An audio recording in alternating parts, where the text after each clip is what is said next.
I never thought I would die in the same place where God had poured down fire from heaven. I was on a Bible tour of Israel, one of those trips organized by churches for their most devout members. I had been a deacon for 15 years, I taught Sunday school, and everyone in my congregation considered me an example of righteousness. When the guide took us to the ruins near the Dead Sea, where Sodom and Gomorrah are believed to have stood, I felt a chill I couldn't explain. The air was thick, dry, almost unbreathable, the sun beat down on us like a punishment, and the crystallized salt on the rocks shone like white bones scattered in an ancient cemetery. The guide explained the biblical story with enthusiasm, but I couldn't concentrate. Something weighed on my chest, something that went beyond the heat. I sat down on a rock away from the group, trying to catch my breath. That's when the pain began. It wasn't gradual, it was as if someone had driven an iron fist into my chest and was squeezing it with brutal force.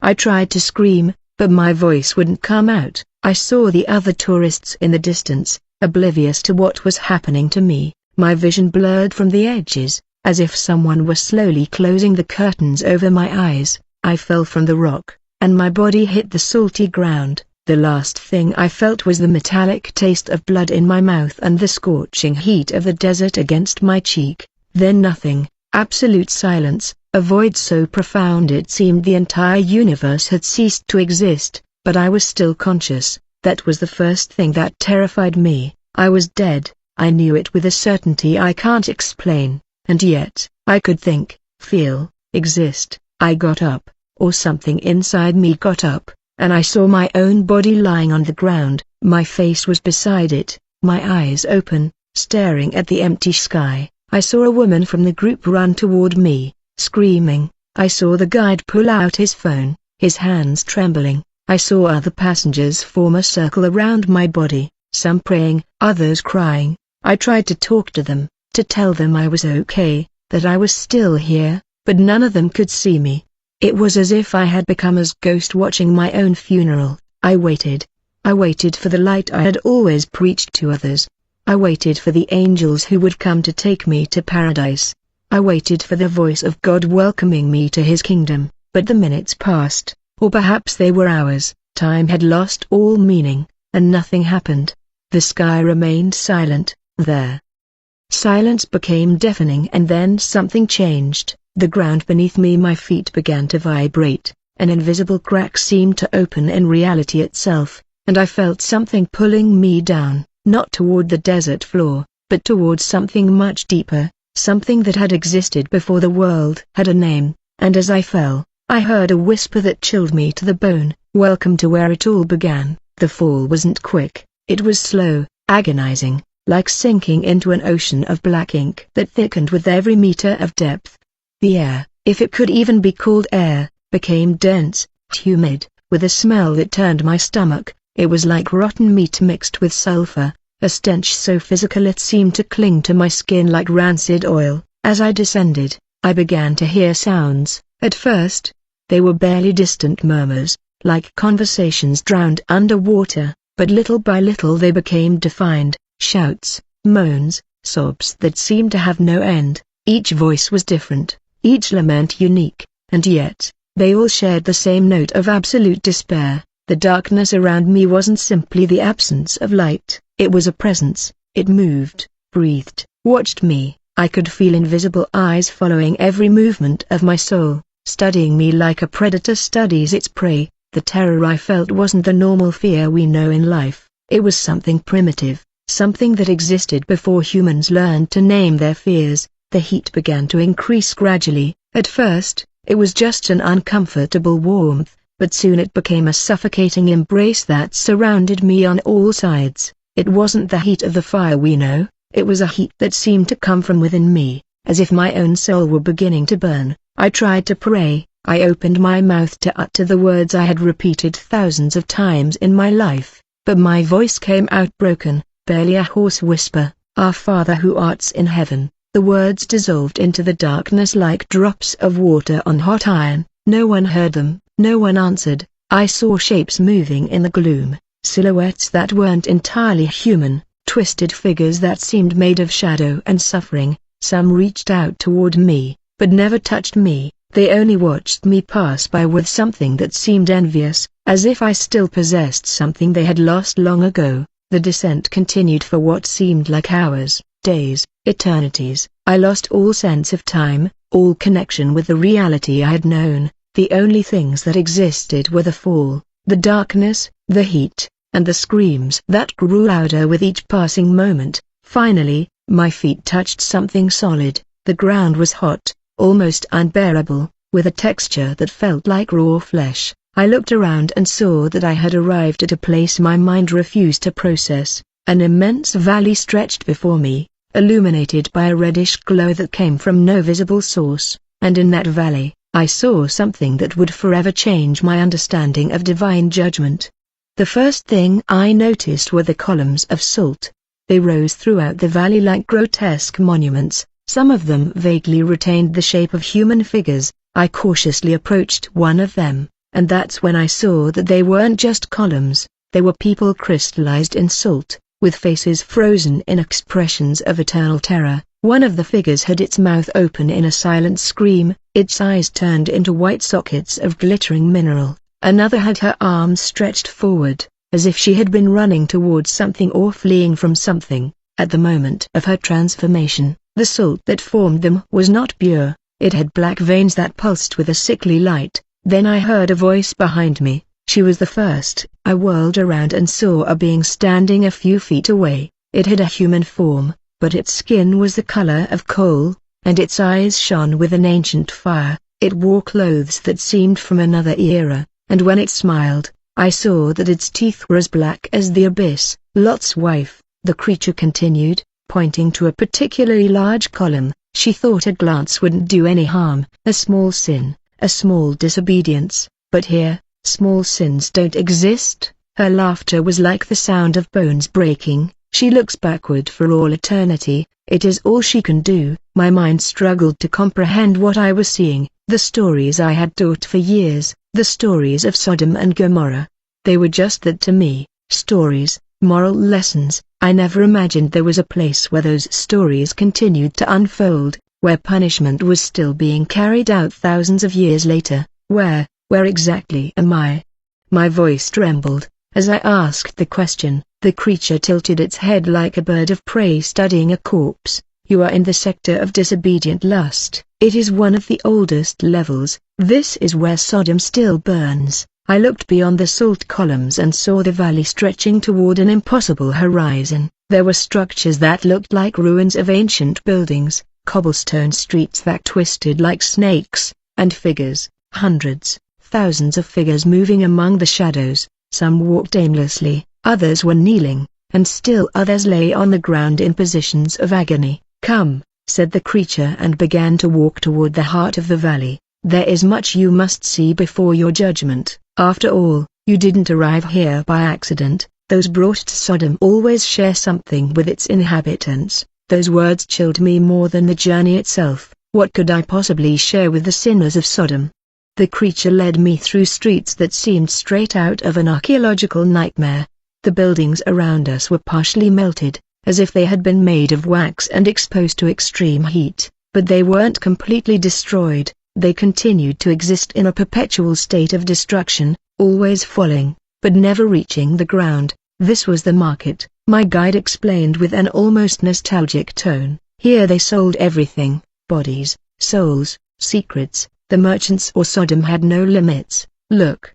He pointed to a group of figures seated against a charred wall. As I approached, I saw that their mouths they moved constantly, but made no sound whatsoever. They sold lies. The creature continued. They convinced others that pleasure was freedom, that indulgence was a divine right. Now they speak eternally, but no one can hear them. Their words dissolve before reaching any ear. One of them looked directly at me, and I saw in his eyes such an intense plea that I had to look away. We continued walking and came to what appeared to be a public square. In the center was a dry fountain, and around it dozens of people were chained to the ground with shackles that glowed with a bright red heat. Every time they tried to move, the chains tightened more. Some no longer had skin on their wrists and ankles, only blackened bone. The judges of Sodom, the creature said, they created laws to protect evil and punish goodness. When a foreigner arrived seeking refuge, these judges condemned him for the crime of being different. Now they are the ones being judged, and the verdict never ends. I saw a man among the chained ones wearing something that looked like a toga. His lips moved constantly, reciting something I couldn't hear. He keeps passing judgment, my guide explained. He can't stop. His mind repeats the same judgment over and over, condemning imaginary innocence while his body burns. We passed through alleyways where I saw scenes my mind refused to fully register. There were people fused with the walls, their faces barely visible through the stone. Others were suspended in the air, slowly spinning as invisible flames consumed them without destroying them. Each punishment seemed specifically designed for the nature of the sin committed. "Why are you showing me this?" I finally asked, my voice barely a whisper. The creature stopped and looked at me with what seemed like genuine curiosity. "Because you still don't understand why you're here. You think you're different from them. You think your sins were small, forgivable, normal. But soon you'll see, soon you'll understand that the same fire that consumed Sodom also burns in your heart." The creature led me to a building that seemed more intact than the others. It was a circular structure with columns still supporting a partially destroyed roof. In the center was a pool, but instead of water, it contained something that glittered like liquid mercury mixed with fire. "The mirror of Sodom," announced my guide. "This is where souls see the truth." "I don't want to see anything," I said, instinctively backing away, but my feet wouldn't respond. I was rooted to the ground as if invisible roots held me down. The creature smiled that black-toothed grin. "No one wants to see the truth about themselves, that's why the truth has to be imposed."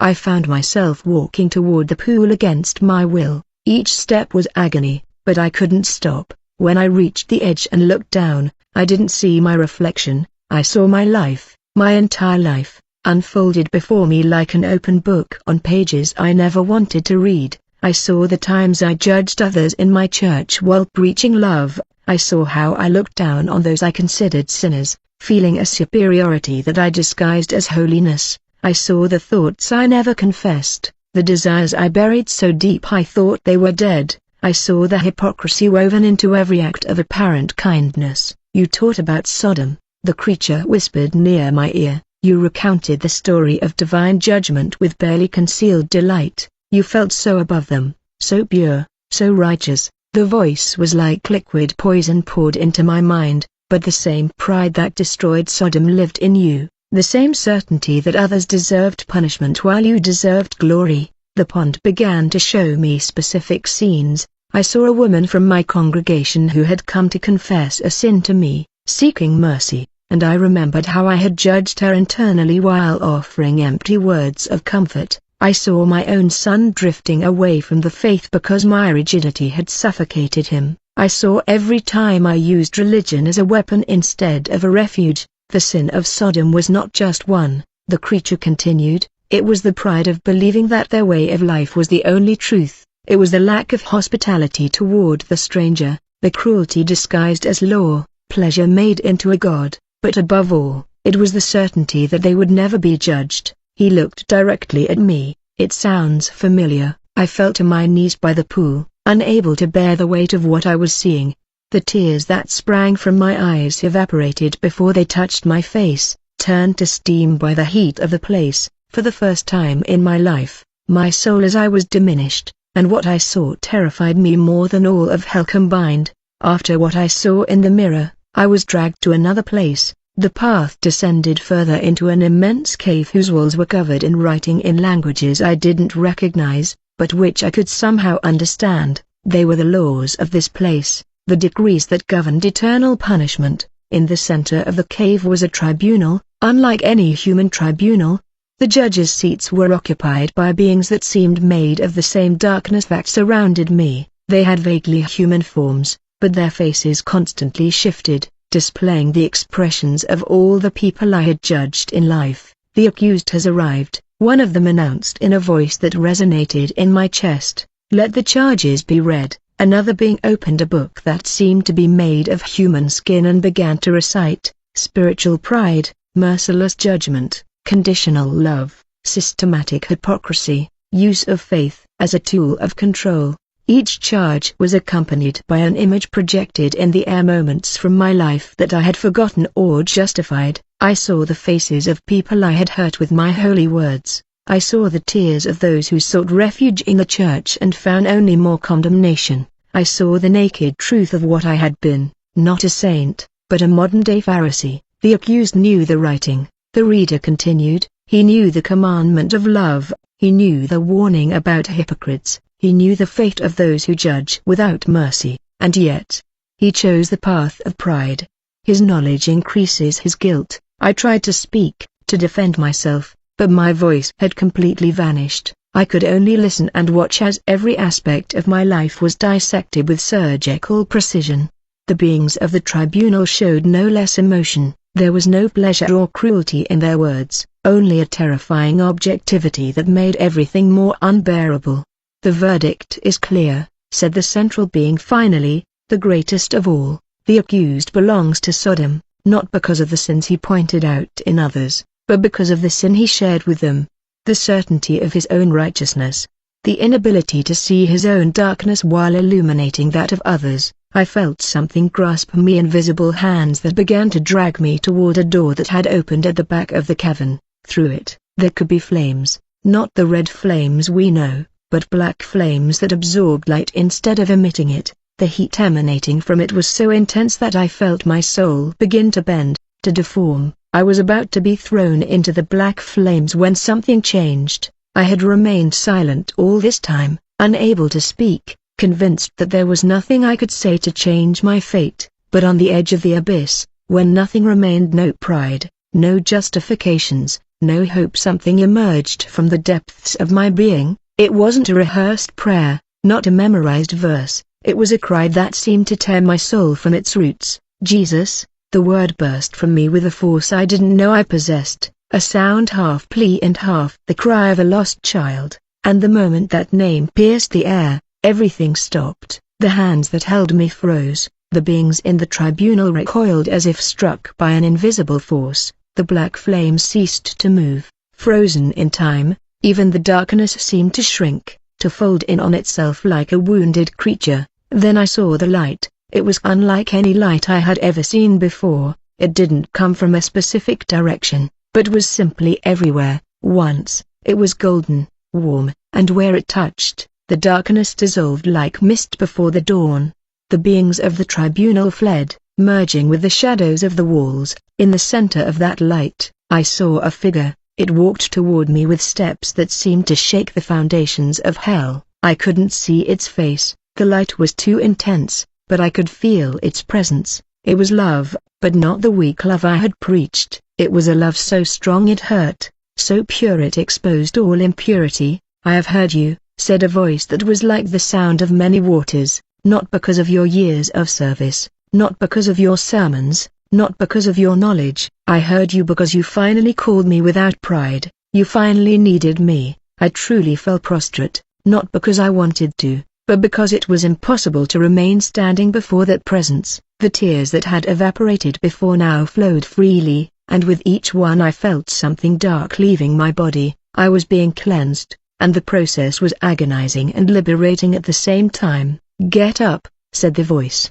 "You must see something more before you return, because you will return, but not as the man you were before, never again as the man you were before." I was taken to a different place within that light. I saw the valley of Sodom from above, but now I could see something that had been hidden before. Beside each condemned soul, there was a trail of dim light. The echo of the moments when they could have chosen differently, the opportunities they rejected, the hands they turned away. Each of them had the same opportunity as you, the voice said. Each could have called my name, but pride kept them silent. The certainty of their own righteousness sealed their lips. They died convinced they didn't need to be saved. I then saw my own life projected again, but different. I saw the same scenes of hypocrisy and judgment, but I also saw the times someone tried to warn me. I saw the signs I ignored.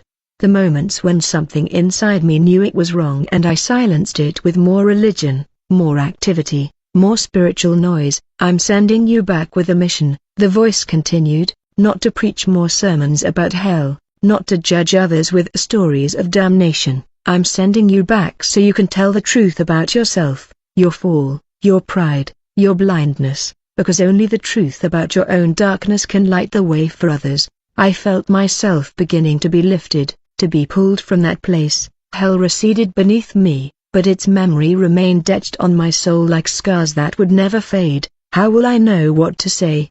I asked, my voice trembling. How will I be able to face the people I hurt with the same humility with which you called me when you had nothing left? That humility you learned on the edge of the abyss is all you need. The light intensified until it was unbearable, and then I felt the final blow, the violent end of my existence. It was like being thrown against a stone wall. The air entered my lungs like frozen fire. I heard shouts all around me, voices in Hebrew, in English, in Spanish. I opened my eyes and saw the sky of Israel above me and the faces of strangers staring at me in astonishment. The paramedics said my heart had stopped for 7 minutes, 7 minutes in Earth time, an eternity on the other side. As they loaded me into the ambulance, I knew everything had changed. The man who had died in the desert of Sodom was not the same one who now breathed again and had a story to tell, not to frighten, but to save. 2 years have passed since that experience. I have left my position as deacon. I have asked forgiveness from every person I hurt with my judgment, disguised as holiness. My son speaks to me again, not because I preached to him, but because I finally listened. My wife says I'm a different person, and she's right. The man I was died in that desert, and I don't miss him. What I saw in Sodom taught me that the worst sin isn't the one others see, it's the one we hide. The one we don't even recognize ourselves. It's the pride of believing we are the saved while pointing at the lost. It's the cruelty of using God as a weapon instead of a refuge. If you're listening to this until the end, I want you to know something. I'm not telling you this story so you'll be afraid of hell. I'm telling it so you'll have the courage to look at yourself honestly before it's too late. The same Jesus who rescued me from the edge of the abyss is available to you right now, but you have to call on him without masks, without titles, without pride, just you and your real need. Thank you for listening to me until the end. I know it wasn't easy. I know some parts were hard to process, but if anything I said touched your heart, then everything I went through made sense. You are not alone, you never were, and as long as you have breath, you have a chance. God knows Noah, M.